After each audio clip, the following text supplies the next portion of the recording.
नमस्कार दोस्तों, फिर से आपका रीड एंड पास जीएस में स्वागत है। और आज का वीडियो जो है काफ़ी आपका मस्त है, क्योंकि आज का वीडियो में हम जान पाएंगे कि दुनिया का जितनी भी आपका सभ्यताएं हैं और वो सभ्यता ने पूरे दुनिया को क्या दिया है। तो चलिए बिना समय गंवाए हुए हम लोग टॉपिक पर चलते हैं। तो पहला हम लोग चर्चा करते हैं सिंधु घाटी सभ्यता का। तो आप जानते हैं कि सिंधु घाटी सभ्यता जो है दुनिया का सबसे पुराना सभ्यता में से एक है, लेकिन यह सभ्यता जो है पुराना होते हुए भी दुनिया को बहुत सारे चीज़ प्रदान किया है। तो चलिए पहला जो उसने दिया है वो है आपका सोना, चांदी, तांबा, कपास। इसके बाद शतरंज जो आप खेलते हैं वो आपका सिंधु घाटी सभ्यता का ही देन है। स्वास्तिक का चिन्ह जिसको आप पूजे के रूप में करते हैं। इसके बाद नगरीय सभ्यता एवं मातृ प्रधान, ये जो सारे जो आपका देन है वो आपका सिंधु घाटी सभ्यता का देन है। दूसरा हम लोग चर्चा करते हैं बेबीलोन की सभ्यता। बेबीलोन की सभ्यता जिसका देन है आपका झूलता हुआ बाघ। इसके बाद हम्मुराबी का दंड संहिता, हम्मुराबी का नाम सुने होंगे, आग के बदले आग, यानी उसने नियम बनाया था कि अगर कोई भी व्यक्ति जिस प्रकार का आपका दोषी होता है उसे सज़ा भी उसी प्रकार का दिया जाना चाहिए। अगर आप किसी का हाथ काट लेते हैं तो आपका भी हाथ काट दिया जाएगा। अगर आप किसी का आँख फोड़ देते हैं तो आपके साथ भी वही दुर्व्यवहार किया जाएगा। तो ये आपका हम्मुराबी का जो आपका कानून था वो काफ़ी आपका हार्ड था। इसके बाद सुमेरियन सभ्यता की बात करें, और एक चीज़ जान लीजिए, जो आपका झूलता हुआ बाघ था वो आपका 7 आश्चर्यों में से एक है।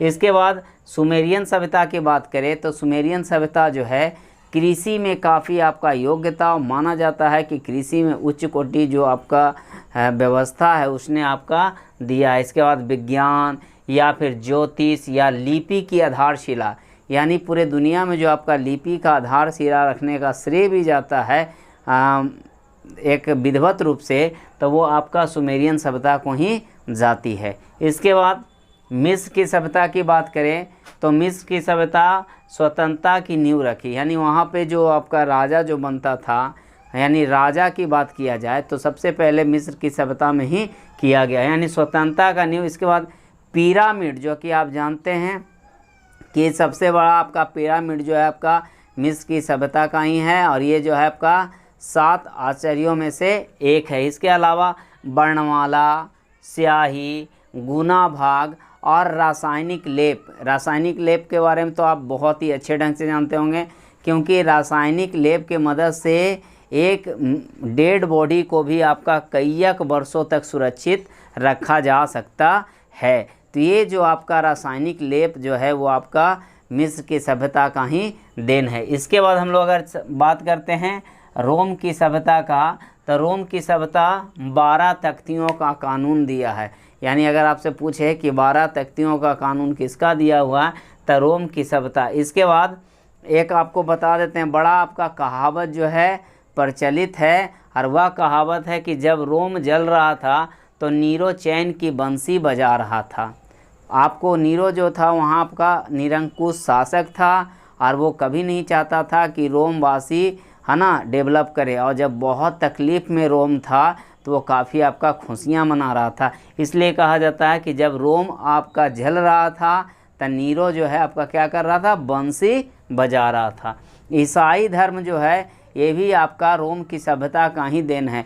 आज आपको बता देते हैं कि रोम में एक जगह वेटिकन सिटी, वो आपका ईसाई धर्म के लिए काफ़ी आपका महत्वपूर्ण है। वहाँ पे पोप का संग्रह है पोप लोगों का जमावड़ा होता है, तो वहाँ पे ईसाई धर्म भी जो है काफ़ी आपका पुराना है। इसके बाद हम लोग चलिए चीन की सभ्यता की बात करें तो आप प्रतियोगिता परीक्षा देखते हो, खास करके सिविल सर्विसेज की भी बात करें, वो आपका चीन की सभ्यता का देन है। इसके अलावा ताश के पत्ता, जो आप ताश खेलते हैं मनोरंजन के लिए, वो भी जो है चीनी सभ्यता का देन है। इसके बाद भूकंप मापने के लिए जो आपका सिस्मोग्राफ है वो भी आपका चीन की सभ्यता का ही देन है। इसके बाद रेशम, छापाखाना, बैंकिंग प्रणाली, कागजी जो मुद्रण होता है, उसके बाद कुतुबुगान, और चीन का दीवार तो खैर आपका फेमस है ही।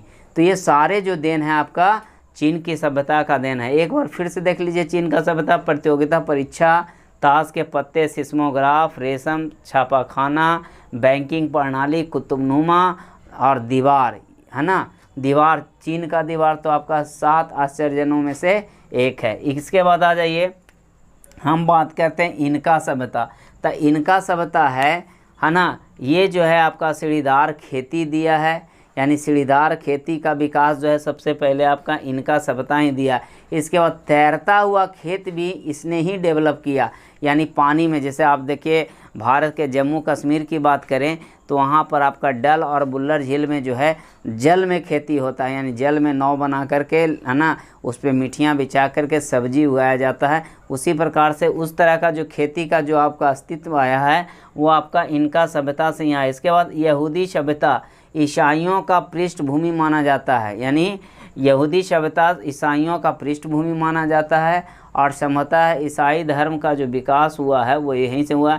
एवं दैवीय राज्य की स्थापना, दैवीय राज्य की स्थापना की बात किया जाए तो वो भी आप यहूदियों ने ही दिया। इसके बाद माया सभ्यता, माया सभ्यता जिसके बारे में आप जानते होंगे 2012 में आपने देखा कि पूरा दुनिया डर गया था और लग रहा था कि पूरा दुनिया जो है 2012 में आपका समाप्त हो जाएगा।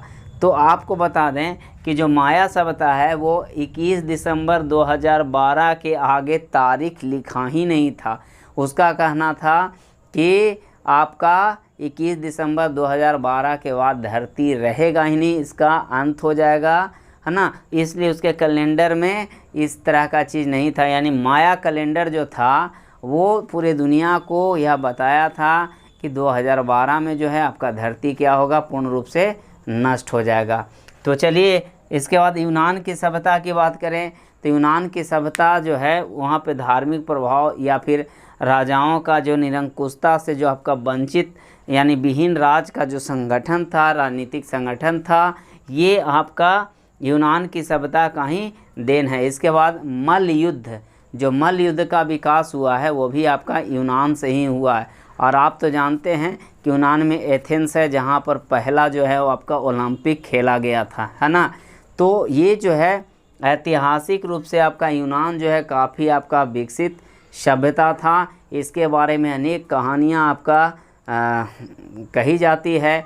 कहा जाता है कि यूनान जो है या यूनान की सभ्यता है इतना डेवलप था कि कई बार ये नष्ट भी हो गया है, और आज भी देखा जाए तो यूनान जो है काफ़ी आपका विकसित है। चलिए इसके बाद हम लोग मेसोपोटामिया की सभ्यता की बात करते हैं। तो मेसोपोटामिया की सभ्यता जो है, जो कि आपका इराक के रूप में जाना जाता है, दजला फरात नदी पे है, और यह जो है कुम्हार जो आपका चाक बनाता है, यानी जो बर्तन तैयार करता है चाक पर, वो जो है कुम्हार चाक वो इसी का देन है, यानी मेसोपोटामिया का ही देन है। इसके बाद षष्ठ दशमिक प्रणाली जो समय का बंटवारा करता है वो भी जो है आपका मेसोपोटामिया की सभ्यता का ही देन है। इसके बाद लिखित विधि संहिता यानी जो लिखित कानून है वो भी जो है मेसोपोटामिया का ही देन है।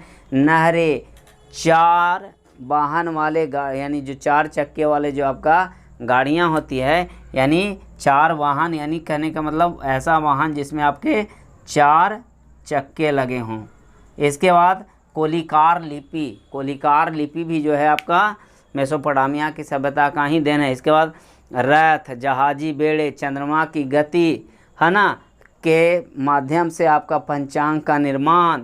इसके बाद हुंडी प्रणाली, है ना, हुंडी का भी नाम आप सुने होंगे। वृत्त को 360 श्रेणियों में विभाजन करना, ये सारे जो है आपका मेसोपोटामिया की सभ्यता का ही देन है। इसके बाद अगर वैदिक सभ्यता की बात करें तो वैदिक सभ्यता में आपका लोहे का खोज किया गया था, यानी लोहे के खोज होने से जो है वैदिक सभ्यता में आपका जो खेती बाड़ी है उसका काफ़ी आपका विकास हुआ था। और वैदिक सभ्यता का सबसे बड़ा देन है आपका वेद, जिसको ऋग्वेद, सामवेद, यजुर्वेद, अथर्ववेद के रूप में हम लोग जानते हैं। और यह वेद जो है दुनिया का बहुत बड़ा आपका एक ग्रंथ के रूप में है, और यह जो दुनिया का बहुत बड़ा ग्रंथ है वेद, ये आपका वैदिक सभ्यता का ही देन है। इसके अलावा और भी बहुत सारी सभ्यताएं हैं दोस्तों जिसका हमारे दुनिया का देन है। जैसे आपका नर्मदा घाटी की सभ्यता, कहते हैं कि भारत में जो है सिंधु घाटी सभ्यता से पहले आपका अवशेष यहाँ पे मिला, यानी नर्मदा घाटी सभ्यता में ही मानव का प्रथम आपका विकास या उत्पत्ति हुआ है। ऐसे तो अगर ओवर और पूरे वर्ल्ड में देखा जाए तो आपका अफ्रीका है, लेकिन अगर भारत के परिप्रेक्ष्य में बात किया जाए तो आपका नर्मदा घाटी। इसके बाद द्रविड़ सभ्यता जो आपका दक्षिण भारत से जुड़ा हुआ है, जो मातृ प्रधान के रूप में वहाँ भी सभ्यताएं थी। तो इस प्रकार से आपने देखा कि बहुत सारी सभ्यताएं हैं जिसका अनेकों पूरी दुनिया का देन है। तो काफ़ी मज़ेदार आपका यह पॉइंट था, आप इसको स्क्रीनशॉट खींच लीजिए।